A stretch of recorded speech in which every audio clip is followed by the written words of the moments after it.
All right, guys, the DNC is over. The vacation is over. So back at home, back in a little bit of a normal routine.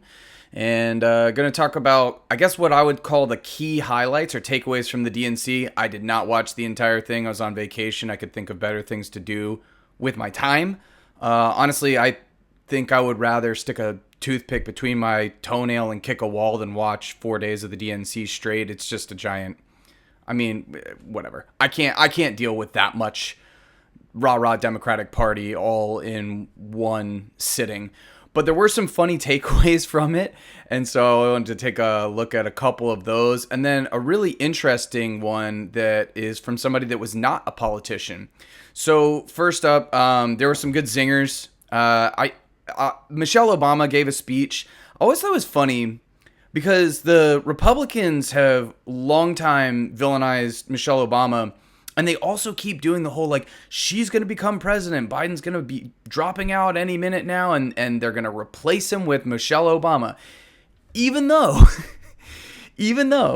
Michelle Obama has said approximately 78 times publicly that she does not want to be president and has no intention of ever running for president. But to that point, She had one moment here that I thought was pretty next level. We'll take a look just a sec. Kamala has shown her allegiance to this nation, not by spewing anger and bitterness, but by living a life of service and always pushing the doors of opportunity open to others.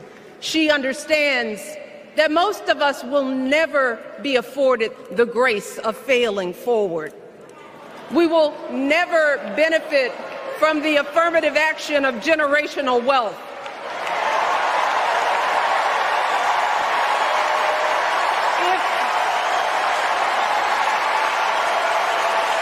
If we bankrupt a business or choke in a crisis, we don't get a second, third, or fourth chance. If things don't go our way, we don't have the luxury of whining or cheating others to get further ahead. No. We don't get to change the rules so we always win. If we see a mountain in front of us, we don't expect there to be an escalator waiting to take us to the top. No. Damn, dude. I mean, that was a good line, man. She friggin' cooked him. Like I said, this is what I'm sure most people got out of the DNC. It was, like rah-rah Democrats, Trump is bad, Republicans are bad. About what you would expect. That's why I can't sit there and cover it all day, every day. Bernie also spoke, although his speech was, from what I saw of it, not all that exciting, but he was one of a few people that actually did mention Gaza and needing to get a ceasefire in Gaza, so that much was positive. Tim Walz did a really amazing job. Let's take a look at a couple of highlights from his real fast. I represented my neighbors in Congress for 12 years, and I learned an awful lot. I learned how to work across the aisle on issues like growing the rural economies and taking care of veterans. And I learned how to compromise without compromising my values. Then I came back to serve as governor, and we got right to work, making a difference in our neighbors' lives.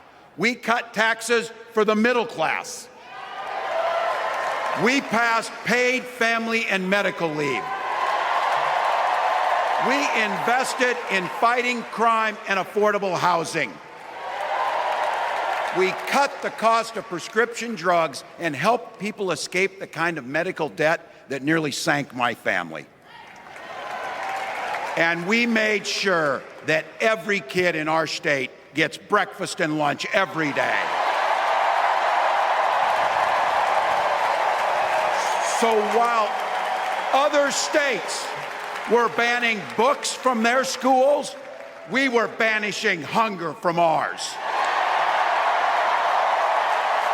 I mean, what can you say? Tim Walz is just like next level. He's such a talented politician because he's not only good on the policy, but he's good on the politics, which is that like he delivers on good policy and makes them try and defend the crappy positions that they hold. Like, really? You're going to go after me on getting paid family leave and paid sick leave? I thought you were the party of family values. Finally, Kamala Harris, she did her speech. It actually wasn't all that long. I watched some of it. I didn't watch the whole thing. The big takeaway that she's talking about, which is Donald Trump getting a second term. And a lot of what she did was, this is what he did. This is what he's going to do. And this is why I'm different, and this is what we're going to do instead. And she mentions the fact that the next term, there's going to be no brakes on the car, okay? And like how scary that would be with the current makeup of the Supreme Court. Like, they basically said Trump is a king. He can't do anything wrong if he's president of the United States, even if it's illegal. And so if there's no brakes on the car, if there's no guardrails, and you know 100% that Trump is going to put in nothing but loyalists, that's pretty scary. The most interesting thing that I think made it onto TV as far as a takeaway from the DNC was actually not from a politician. It was from none other than Chris Cuomo.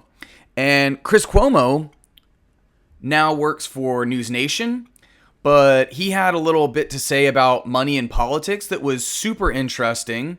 And I don't think you would have seen him say it on CNN, but he said it on News Nation. So pretty cool. Let's take a look real quick at what he had to say. A big theme here at the DNC is that they're going to go after corporate gouging. And they're going to go after corporations, whether it's in taxes, largesse, loopholes. The RNC, we heard the same thing. They're going after the elites, the two sets of rules. Let me reveal a reality to you that has to be spoken to here, okay? These are the soldiers. These are the men and the women that go back to their constituencies and their communities, and they fight. They take time from their jobs. They take time from their families. Republicans and Democrats alike, that's what they do. They need to charge these people up. They need to be able to get them on board. But there's another reality that is literally looking down on them. Greg, look at the ring of sweets, okay? This is not unique to Democrats. There is a game of money. When people talk about uniparty, we are strangled by the money reality in our politics. Those suites start at 500 grand. You think there's like a teacher group up in there? You think it's like the Cub Scouts of Columbia County, South Carolina, that's up in those boxes? Those boxes are filled with the same people that they say they're going to regulate. They paid $500, $700, $1 million, $1.5 million to have those seats. They get hotel suites that are probably gifted to the party. And the same thing is true with the Republican side. And they're going to take them down. They're going to change how it is. They are looking down from on high at the people who make the difference in their communities. And that is the reality of politics. In 2000, they spent $300 million on presidential campaigns. 24 years later, you know what they're expected to spend? $10 billion. The most dangerous money in politics is now legal money because of Citizens United. You've got to know this. The idea that they can fight against it is almost laughable. Because I don't care what they promise you. Not here tonight, not at the RNC, not that Trump knows them, not that they don't own them. He did one of the biggest fundraisers I've ever heard of in my life out where I live. Millions of dollars a plate. That's the reality of politics. So again, Chris Cuomo here, I mean, I never thought he was a very, good journalist, but he does get it right where he's talking about, it's like, look, the money in politics is what really rules everything. So it doesn't matter what these people say they're going to do. It doesn't matter what they promise, because the whole premise of this was price gouging. And the Republicans and all of these, like Kamala naysayers are saying like, she's going to do like price fixing. That's communist. No, she was talking about making it illegal, or at least reining in on price gouging. We already have price fixing. Like, let's be super clear. If you look at, say the meat packing industry, for example, it's mainly controlled, like 80 or 90% of it is controlled by 4 major corporations. It's like Cargill and Tyson and I can't remember the other ones, but the fact that 4 more major corporations control that entire sector of food means that like there is price fixing there, because there's not major competition there. part of why antitrust is so important is because when you have that much of an industry in control of so few companies, then there really isn't that, you don't have the competition anymore. The people that they're talking about regulating are the people that are paying hundreds of thousands of dollars to go to the DNC. This is already out there. Kamala Harris and Tim Walz have raised over $500 million. And it's been like a month. And that's not all, big donors. A lot of it is small dollar donors, small first-time donors to Kamala Harris. That much is positive. But the people who are really ponying up are the major, major donors. And that's why we have such a hard time getting any kind of movement on any kind of policy that's actually important to regular people, right? So the major donors to the Democratic Party are a lot of the same donors that you have from the Republican Party, which is why when they talk about, or when he talks about the uniparty, both parties are pretty much in lockstep when it comes to foreign policy. They're both very heavily military, and it's why we get these ridiculously bloated military budgets that just increase by billions and billions of dollars every single year, right? And you'll see, I saw an article in the Washington Post, I guess it was probably over the weekend, kind of going after Kamala Harris about, corporate price gouging or whatever, and how they think that that's a silly thing to go after. But they're saying something in that article about well, how are you going to pay for the whole we're going to crack down on corporate price gouging? And it's they never say how are you going to pay for it when it comes to endless wars. And that's why you had people on both sides. I mean, that's why you had people on both sides going after Joe Biden about his exit from Afghanistan, and they're getting on him about oh my God, it was so messy, and we were there friggin' 20 years. Of course it was going to be messy. It was the right thing to do to get out of Afghanistan, even if you didn't like the process of getting out of Afghanistan. But you got to rip that Band-Aid somehow. I mean, there's no good way to get out of a country that you've invaded and occupied for 20 friggin' years. Okay? There's no good way to do it. And it was all for naught because, it was the second we left, the fake Afghan government collapsed and the Taliban took over. So all that money, all that, all those lives, everything down the drain for nothing. But the military industrial complex made a ton of money off of Afghanistan.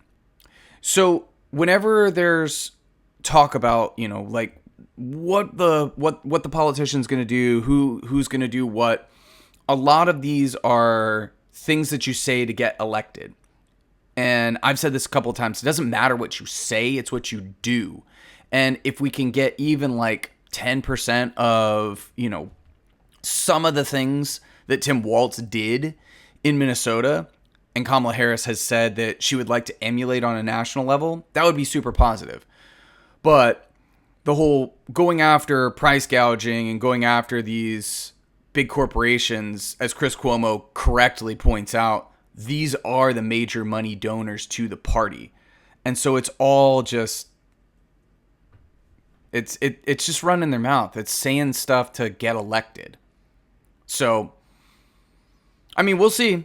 You have to get elected first, though. So, I mean, the Democrats have never failed to disappoint me.